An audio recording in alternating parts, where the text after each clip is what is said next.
दुनिया का इकलौता ऐसा मंदिर जहां सिर्फ चमत्कार ही होता है। वहां मुर्दा भी उठ खड़ा होता है, बेजुबान भी बोलने लगते हैं। एक ऐसा मंदिर जहां जो मांगो वो मिलता है, कोई खाली हाथ नहीं लौटता है। चमत्कार, चमत्कार और चमत्कार, वहां सिर्फ दिन रात चमत्कार ही होता है। वो भगवान तो नहीं है, लेकिन भगवान से कम भी नहीं है। अब कृष्ण ने उनको दिया था वरदान, लेकिन आज कलयुग में भी उनकी ही जय जयकार होती है। एक बार जो उनके दर पर पहुंच गया, वो कभी खाली हाथ नहीं लौटता। उस मंदिर में दर्शन के बाद सारे दुख ऐसे गायब हो जाते हैं जैसे सूरज के आने पर कोहरा छट जाता है। कोई कितना भी बुरा इंसान हो, अगर वो एक बार उनके दरबार में पहुंच गया तो फिर वो कभी बुरा नहीं कर सकता।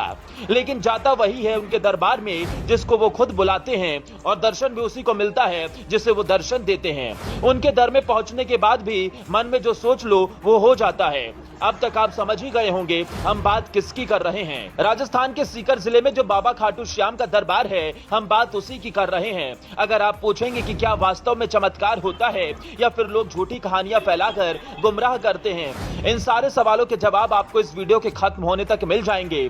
बाबा ने कैसा चमत्कार किया, कैसे लाखों लोगों की जिंदगी बदल दी, जो रोता हुआ भी गया वो क्यों मुस्कुराता हुआ आया। बाबा के चमत्कार की एक एक कहानी आपको वीडियो में बताएंगे, लेकिन उससे पहले खाटू श्याम मंदिर के बारे में जानते हैं।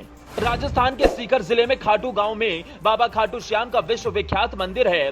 खाटू का श्याम मंदिर बहुत ही प्राचीन है, लेकिन वर्तमान मंदिर सन 1720 में बना था। चमत्कार की आस लेकर बाबा की कृपा पाने के लिए लाखों भक्त खाटू श्याम के दर्शन के लिए पहुंचते हैं। बाबा के दर्शन के लिए कई बार तो काफी लंबी लाइन लग जाती है, भक्तों को कई घंटे इंतजार करना पड़ता है। लेकिन कहा जाता है वहां पहुंचने के बाद आदमी सिर्फ और सिर्फ खाटू श्याम का होकर रह जाता है। उसे कई घंटों का इंतजार करने के बाद भी ना तो थकान होती है और ना ही उसे लगता है कि वो दर्शन के लिए इंतजार कर रहा है। बाबा कैसे पलक झपकते ही बड़ा से बड़ा काम पूरा करवा देते हैं, कैसे उनके चमत्कार के बड़े बड़े लोग कायल हैं, वो आगे बताएंगे। लेकिन पहले बाबा खाटू श्याम के बारे में जान लेते हैं। हिंदू धर्म के मुताबिक खाटू श्याम को कलयुग में कृष्ण का अवतार माना जाता है। महाभारत काल से बाबा के होने का सबूत मिलता है। महाभारत के भीम के पुत्र घटोत्कच थे और घटोत्कच के पुत्र बर्बरिक थे। बर्बरिक से प्रसन्न होकर श्री कृष्ण ने उन्हें वरदान दिया था कि तुम्हें कलयुग में मेरे नाम से पूजा जाएगा। मान्यता है कि जो सच्चे मन से खाटू श्याम के दर्शन कर लेता है उसकी सारी इच्छाएं पूरी हो जाती हैं। ऐसा कहा जाता है कि श्याम बाबा से भक्त जो भी मांगता है वो उन्हें दे देते हैं। बाबा को समझने के लिए आपको थोड़ा महाभारत काल में लिए चलते हैं। बताया जाता है कि महाभारत काल में बर्बरिक दुनिया के सर्वश्रेष्ठ धनुर्धर थे। माना जाता है कि बर्बरिक के लिए 3 बाढ़ ही काफी थे, जिसके बल पर वो कौरवों और पांडवों की पूरी सेना को खत्म कर सकते थे। जब महाभारत का युद्ध शुरू होने वाला था तब बर्बरिक ने कौरवों और पांडवों के बीच में खड़े होकर कहा था कि जो युद्ध में हार रहा होगा मैं उसकी तरफ से लड़ूंगा। बर्बरिक की इस घोषणा के बाद श्री कृष्ण भी चिंतित हो गए थे, क्योंकि श्री कृष्ण ये बात जानते थे कि बर्बरिक अगर हारने वाले का साथ देगा तो जब कौरव हारते हुए नजर आएंगे तो फिर पांडवों के लिए संकट खड़ा हो जाएगा, और जब पांडव बर्बरिक के सामने हारते नजर आए तो फिर वो पांडवों का साथ देगा। इस तरह से तो दोनों तरफ की सेना ही खत्म हो जाएगी और युद्ध किसी नतीजे पर नहीं पहुंच पाएगा। इसके बाद श्री कृष्ण ने बर्बरिक को रोकने का एक तरीका निकाला। उन्होंने ब्राह्मण का वेश रखकर उनसे भिक्षा मांगने पहुंच गए, लेकिन श्री कृष्ण ने कहा कि आप हमें भिक्षा दे ही नहीं सकते। जिसके बाद बर्बरिक ने कहा कि आप जो भी मांगना चाहे मांग लीजिए।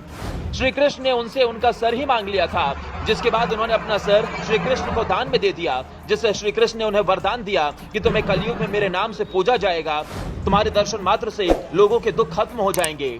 माना जाता है कि कलयुग की शुरुआत से ही बाबा खाटू श्याम यहाँ मौजूद हैं। अब आपको खाटू श्याम के चमत्कारों के बारे में भी बता देते हैं। माना जाता है कि अगर एक बार बाबा के दर्शन कर लिए जाएं तो मन में जो भी मुराद होती है वो पूरी हो जाती है। इतना ही नहीं, कोई भी रुका हुआ काम हो या फिर कोई रोग हो, बाबा के दर्शन के बाद ठीक हो जाता है। कई ऐसे मौके भी आए हैं जब बाबा के दरबार में आदमी कई तरह के रोगों से परेशान होकर अपने आखिरी समय में बाबा के दरबार में आया है, लेकिन खाटू श्याम के दर्शन के बाद वो ऐसे ठीक हुआ है जैसे उसको पहले कभी कुछ हुआ ही नहीं हो। यही वजह है कि श्याम बाबा की महिमा का बखान करने वाले भक्त भारत में ही नहीं बल्कि दुनिया के कोने कोने में मौजूद हैं। बाबा को 3 बाणधारी, नीले घोड़े का सवार, हारे का सहारा, शीश का दानी, खाटू वाला श्याम के नाम से भी जाना जाता है। खाटू श्याम के मंदिर परिसर में एक श्याम कुंड है। माना जाता है कि बर्बरिक का सर यहीं से निकाला गया था। ऐसी मान्यता है कि इस कुंड में स्नान करने के बाद सारे पाप धुल जाते हैं। वैसे आप खाटू श्याम के दर्शन के लिए कब जा रहे हैं?